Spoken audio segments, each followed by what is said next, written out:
మనము మొన్నటిదాకా చీఫ్ సెక్రటరీగా ఉన్నటువంటి సోమేష్ కుమార్ గారు ఇటీవల 25 ఎకరాల భూమి కాజేసిండ్రని సేల్ డీడ్ అని చెప్పేసి 2017లో ఇది కొన్నాడని చెప్పి ఉన్న భూమిలో మనం ఉన్నాం.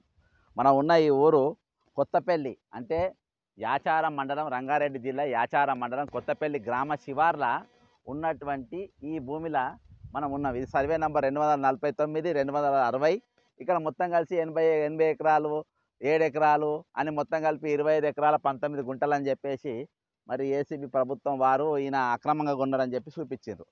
కానీ ఒరిజినల్గా ఏంటంటే ఇది మొత్తం చూస్తే దాదాపు 149 ఎకరాలు అని చెప్పి చూపించారు. ఇగో ఇదంతా ఈ జాగా కనవాడే ఇది గుట్టలు, దాని వెనక పోతే ఫార్మాసిటీ, ఆ గుట్టలు వెనకాడి పోతే ఫార్మాసిటీ వస్తుంది.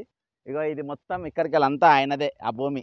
ఈరోజు తెలంగాణను దాదాపు 2018కెళ్ళి మరి మొన్నటి వరకు కూడా ఇది మన బీఆర్ఎస్ ప్రభుత్వం ఉన్నంత వరకు రెవెన్యూ మంత్రి లేడు, రెవెన్యూ సెక్రటరీ లేడు, మొత్తం కంప్లీట్గా సోమేష్ కుమార్ అండర్లో పెట్టుకొని పనిచేసినని చెప్పేసి నేను డిఓపిటికి అనేక మార్లు కంప్లైంట్ ఇచ్చిన, రాష్ట్రపతికి కూడా ఫిర్యాదు ఇచ్చిన. ఈ సోమేష్ కుమార్ అంటే పెద్ద ఎత్తున అవినీతి పాల్పడుతుండు, ధరణి పేర్లతో భూమి కొల్లగొడుతుండ్రు, ఈడ సీసీఎల్ఏ కమిషనర్గా ఉండరు, మొత్తం అన్నీ ఈయన చెప్పు చేతల్లో పెట్టుకొని పనిచేస్తుండు అని చెప్పేసి పెద్ద ఎత్తున నేను గొడవ చేస్తే రాష్ట్రపతి గారు డిఓపిటికి రాసిండ్రు. ఇవన్నీ నేను ఎవరి పాలయ్యారో తెలంగాణ అనే పుస్తకంలో అవన్నీ కూడా ఫిర్యాదులు నేను పెట్టిన.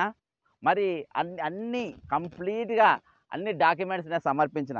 ఈరోజు మరి ప్రభుత్వం వచ్చినాక సరే, ప్రభుత్వ పెద్దలు మరి ఏ రోజు కూడా అసెంబ్లీలో వీటిపైన చర్చ జరపకుండా ఆపోజిషన్ లీడర్గా ఉన్నప్పుడు కనీసం ఇప్పుడన్నా 25 ఎకరాలు 25 ఎకరాలు కాదు సోదరా, 149 ఎకరాలు ఇదంతా.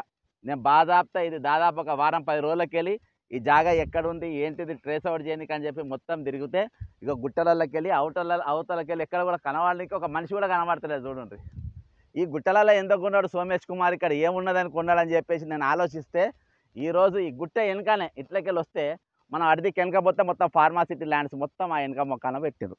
ఈరోజు తెలంగాణ దోసుకోనికి ఆంధ్ర వాళ్ళు తెలంగాణను మొత్తం దోసుక తింటున్నారు, ఆంధ్ర వాళ్ళు మన నౌకర్లు గుంజుకుంటున్నారు, ఆంధ్ర వాళ్ళు మన నీళ్లు గుంజుకుంటున్నారు, ఆంధ్ర వాళ్ళు మన కరెంటు గుంజుకుంటున్నారు అని చెప్పిన చంద్రశేఖరరావు గారు సెంటిమెంట్ పేరుతోని వారి ఇంట్లో ఒక్కరు కూడా చావకుండా 1200 మంది విద్యార్థులు చచ్చిపోయినరు ఈ తెలంగాణలో.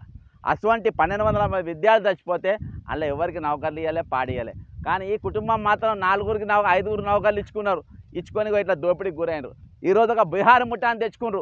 లేదు, మాకు తెలంగాణ ఐఏఎస్లు పనికిరారు, తెలంగాణ ఐపీఎస్లు పనికిరారు, మాకు బీహార్ గ్యాంగ్ కావాలి, వాళ్ళైతే పర్ఫెక్ట్ మర్డర్లు అయినా కానీ, మానభంగాలు అయినా కానీ, దోపిళ్ళు అయినా కానీ, దొంగలు కానీ పర్ఫెక్ట్గా చేస్తారని చెప్పేసి అక్కడికి వెళ్ళి ఒక ముఠాన్ని తీసుకొని వచ్చి ఈరోజు ఇక్కడ మొత్తం ఇష్టం వచ్చినట్టుగా దోసుకుంటారు. రజత్ కుమార్ అనేటువంటి చూసినాం, ఎన్నికల ముందు దాదాపు 25 లక్షల ఓట్లు లేకుండా, ఎలక్షన్ లేకుండా సారీ అని చెప్పేసి ఆయనది ఒక 50 ఎకరాలు మన ఏది రంగారెడ్డి మన మహబూబ్ నగర్ జిల్లాలో కొనడం చెప్పిన బాలానగర్ మండలంలో. అక్కడ పోతే అది కూడా బయటకు వస్తాయి. ఇవన్నీ ఈ భూములు వీళ్ళు డిఓపిటి పర్మిషన్ సెంట్రల్ రూల్స్ ప్రకారము ఐఏఎస్ ఆఫీసర్ కానీ ఇండియన్ సర్వీసెస్లో ఉన్నోళ్ళు డిఓపిటికి వెళ్ళి పర్మిషన్ తీసుకున్న తర్వాత వాళ్ళు భూములు కొనుక్కోవాలి. కానీ ఏ పర్మిషన్ లేకుండా ఆయన భార్య పేరు మీద 25 ఎకరాలు ఉన్నది, అది కరెక్టే. కానీ మిగతా 149 ఎకరాలు భూమి వాళ్ళదే అని చెప్పేసి ఇక్కడ గ్రామస్తులు మనకు చెప్పడం జరిగింది. ఒరిజినల్ కూడా వాళ్ళే ఉన్నాయి, భూములు మొత్తం వాళ్ళే, కుక్క పేరు మీద, లక్క పేరు మీద, ఇంకా అనేకమైన పేర్ల మీద పెడతారు. ఈరోజు ఏసీబీ గారు మీరు బయట పెట్టిననేది కాదు, దీనిపైన మీరు యాక్షన్ తీసుకోవాల్సిన అవసరం ఉంది. అనేకమైన ఫిర్యాదులు మనం ఇచ్చినాం, అయినా కానీ ఏం లేదు ఇప్పటి వరకు యాక్షన్. ఈరోజు ప్రభుత్వం బిహారీ ముఠాల దగ్గర కొంత 1000 కోట్లు ఉన్నాయి. ఈరోజు సెక్రటరియట్ ఈరోజు కూడా నేను మొన్ననే చెప్పిన, సెక్రటరియట్ ఈరోజు కూడా సోమేష్ కుమార్ అనేటువంటి నేతృత్వంలోనే పోస్టింగ్లు వస్తున్నాయి.